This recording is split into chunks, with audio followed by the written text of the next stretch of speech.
You close the book, stare at the ceiling, and for the first time in your life you wonder whether you have been asking the wrong question all along. Not whether Adam and Eve existed, but why that question feels so emotionally dangerous. Your heart beats a little faster because you already know what happens whenever someone brings it up. Conversations become tense. People stop listening. Some immediately defend the story. Others immediately dismiss it. Almost nobody pauses long enough to ask why this ancient narrative still has such an extraordinary grip on the modern mind. Maybe you have experienced that moment yourself. Maybe you have sat across from someone you respect, wanting to ask a simple question, only to stop because you feared what the question itself might imply about you. It is strange, is it not? We are often told that truth should never fear investigation, yet there are certain questions that seem capable of changing not only what we think, but who we believe ourselves to be. That possibility alone deserves attention. Imagine a child hearing the story for the first time. Two people in a garden, a forbidden tree, a choice, a loss. Whether someone understands it as literal history, sacred symbolism, or something in between, the emotional pattern is instantly recognizable. Innocence, curiosity, consequences, shame, separation. Those themes appear everywhere, long before anyone studies philosophy or theology. They appear in families, relationships, friendships, and private moments nobody else ever sees. Perhaps that is why the story has survived for so long, not necessarily because everyone agrees about what happened, but because everyone recognizes something painfully familiar inside it. Yet there is another possibility that many people never consider. What if the debate about historical existence has become so loud that it prevents us from noticing the deeper psychological questions hiding underneath?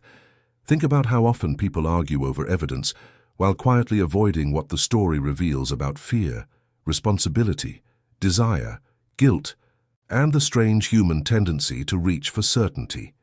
If this question has ever crossed your mind, or if you have ever wrestled with it in silence, share your perspective below. Agreement is not the goal. Honest reflection is, because the most interesting conversations rarely begin with people who already think the same way. They begin with people who are willing to admit they do not have every answer. Somewhere along the way, many of us inherited an assumption that every meaningful story must fit neatly into only one category, either literal fact or complete fiction, either history or imagination, either absolutely true or entirely worthless. But human experience has never been that simple. Some of the stories that shape entire civilizations continue to matter precisely because they speak to emotional realities that remain unchanged across thousands of years. Whether one approaches them through faith, philosophy, literature, psychology, or history, they continue to ask uncomfortable questions about what it means to be human, and perhaps that is the real reason these conversations refuse to disappear. Because beneath every argument about the past hides another question about the present. Who are we now? Why do we feel divided inside ourselves? Why do we continue repeating patterns we promised ourselves we would never repeat? Those questions remain, regardless of where someone ultimately lands on questions of interpretation. The deeper we look, the more we realize that certainty itself can become comforting.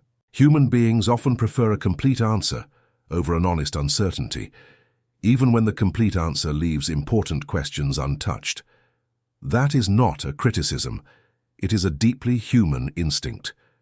We all search for stable ground in a world that constantly changes. We all want a story that explains suffering, love, regret, hope, failure, and the uneasy feeling that somehow we know what is right while still struggling to live according to it. Maybe that is why this ancient narrative continues to provoke such powerful reactions. It does not merely ask what happened long ago. It quietly asks what is happening inside you today. And perhaps the most uncomfortable realization is not that people disagree about Adam and Eve. The most uncomfortable realization is that the disagreement often reveals how desperately all of us are searching for meaning in a complicated world. Before deciding what you think, stay with that discomfort a little longer, because the question that comes next may be even more challenging than the one you started with. The longer you sit with that discomfort, the more another pattern begins to emerge. Think about the last time you argued with someone about something deeply important. Perhaps it was religion, perhaps it was politics, perhaps it was something far more personal. At first it sounded like a disagreement about facts, but somewhere beneath every sentence was something much harder to admit. The fear of being wrong. The fear of losing a part of your identity. The fear that if one foundational belief changes, countless others might begin to shift as well. That is why conversations surrounding ancient stories often become so emotionally charged. They are rarely only about archaeology, history, or interpretation.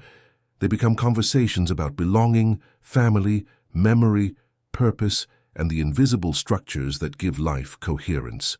You may have noticed that people often defend stories with the same intensity that they defend themselves. That observation does not tell us whether any particular interpretation is correct. Instead, it reveals something remarkable about human psychology. We instinctively attach pieces of ourselves to the narratives that helped us understand the world. When those narratives are questioned, it can feel as though we are the ones being questioned. This is why curiosity is far more difficult than it first appears. Genuine curiosity requires the courage to examine ideas without immediately assuming that examination is the same as rejection. Many people never experience that freedom because they believe every question demands an immediate conclusion. Yet some of the most meaningful discoveries begin with uncertainty that lasts much longer than we expected. Imagine sitting around a table where every person grew up with a completely different understanding of the same story. One sees it primarily as sacred history. Another understands it as symbolic literature.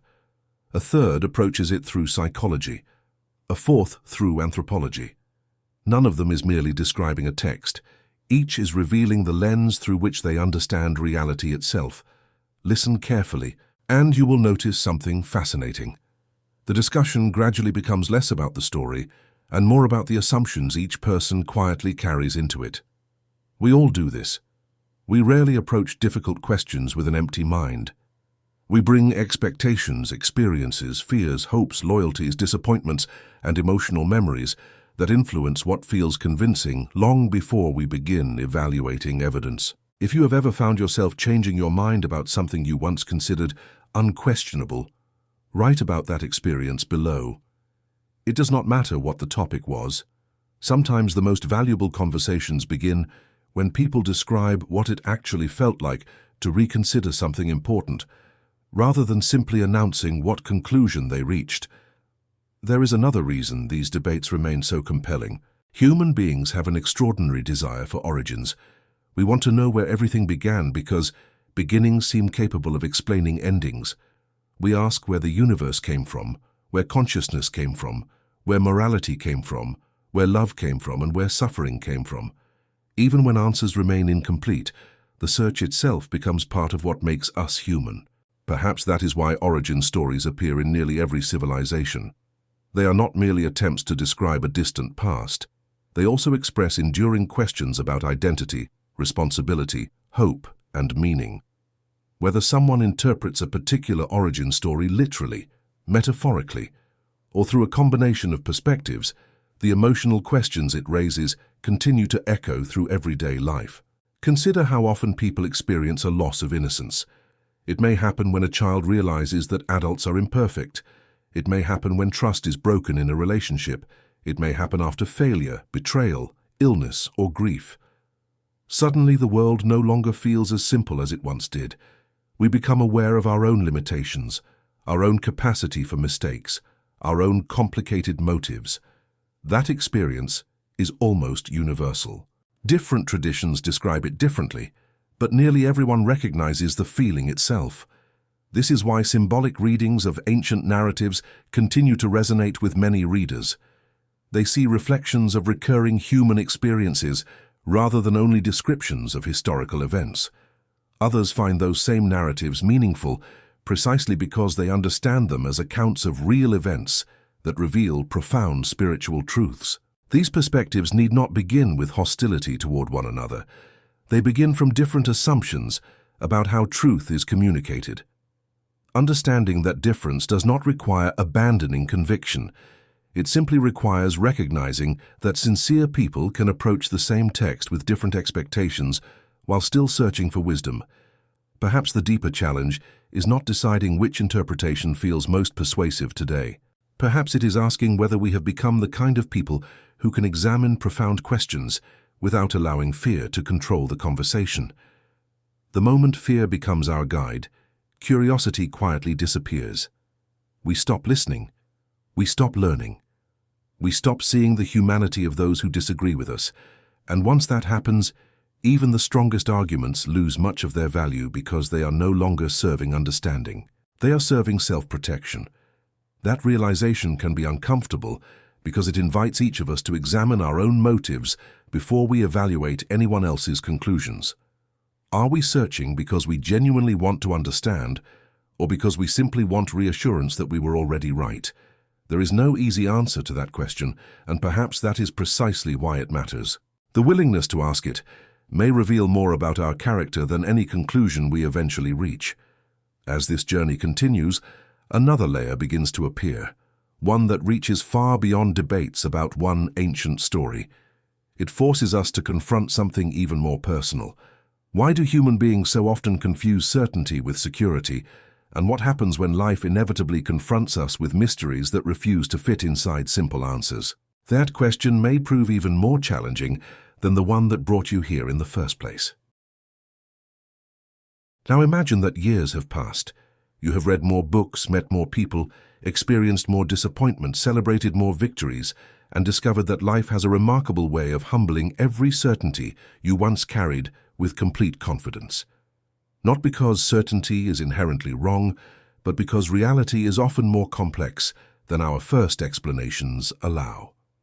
At some point, almost everyone reaches a moment when an answer that once seemed sufficient no longer satisfies the deeper questions forming beneath the surface. It may happen after losing someone you love.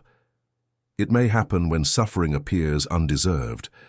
It may happen when two intelligent, compassionate people arrive at very different conclusions while examining the same evidence with equal sincerity. In those moments, the question is no longer simply what you believe. The question becomes how you respond when certainty begins to share the room with mystery. Some people immediately build higher walls around what they already think. Others abandon everything they once believed. But there is a third path that receives far less attention. It is the willingness to remain intellectually honest without becoming emotionally hostile, to continue asking difficult questions without assuming that every unanswered question is proof for or against an entire worldview. That balance is extraordinarily difficult because the human mind naturally seeks closure. We dislike unresolved tension. We want the puzzle completed. We want every loose thread tied together. Yet some of the most meaningful parts of life refuse to cooperate with that desire. Love cannot be measured with perfect precision. Beauty cannot be reduced to a mathematical formula. Consciousness still raises questions that science continues to investigate. Morality, purpose, and meaning remain subjects of profound philosophical discussion despite thousands of years of human thought. Why should we expect every ancient story to fit neatly into categories that satisfy every person equally? Perhaps the discomfort itself is part of what keeps these conversations alive. They force us to examine not only the stories we inherit, but also the assumptions we bring to those stories. Think back to the beginning of this conversation. You may have expected a simple argument, a straightforward conclusion, a definitive answer that would settle everything once and for all. Instead, you found yourself facing something far more demanding. A mirror, because regardless of where you ultimately stand on the interpretation of Adam and Eve, the deeper questions never stop following you. How do you decide what is true? How much influence do your upbringing, your community, your fears, and your hopes have on that process? Are you willing to revise your thinking when new information appears, or are you equally willing to preserve a belief after careful examination if you find good reasons to do so? Those questions matter because they extend far beyond religion. They shape how we approach politics, relationships, history, science, culture, and even our own memories. We all construct narratives about ourselves. We tell ourselves who we are, why we succeeded, why we failed, why others hurt us, why we deserve forgiveness, or why we cannot forgive ourselves. Those personal stories influence our lives every single day, often without our awareness. Sometimes they help us grow, sometimes they quietly imprison us. The challenge is learning to distinguish between a story that illuminates reality and one that merely protects our comfort. That process requires humility from everyone, regardless of what they believe. Humility is not weakness. It is the recognition that finite human beings, no matter how intelligent or sincere, can always learn something new. It allows conviction to exist without arrogance and curiosity to exist without fear. It reminds us that asking a question is not the same as declaring an answer. It also reminds us that another person's disagreement is not necessarily an attack on our dignity. If there is one lesson worth carrying forward, it is this: ancient stories continue to endure because they invite each generation into conversations that can never be completed by a single video, a single book, or a single debate. They continue to matter because they touch experiences every human being understands in some form: innocence and responsibility, freedom and consequence, trust and temptation, hope and regret, belonging and exile, certainty and doubt. Whether one approaches those themes through faith, philosophy, literature, psychology, or history, they remain deeply human experiences. Perhaps that is why these discussions continue after thousands of years. They are ultimately less about winning an argument than about understanding ourselves. Before you leave, consider one final possibility. Maybe the most important question was never whether everyone will agree about the interpretation of one ancient account. Maybe the more transformative question is whether we can become people who pursue truth with courage, treat disagreement with dignity, and accept that some of life's greatest mysteries deserve careful reflection rather than quick certainty. If this conversation challenged you, whether it confirmed your perspective or forced you to reconsider part of it, share your thoughts below. Not because there must be a winner, but because thoughtful dialogue has always been one of humanity's greatest tools for learning. The answers each of us reaches may differ, but the willingness to seek understanding with honesty, humility, and respect may be one of the few things capable of bringing people together, even when their conclusions remain apart.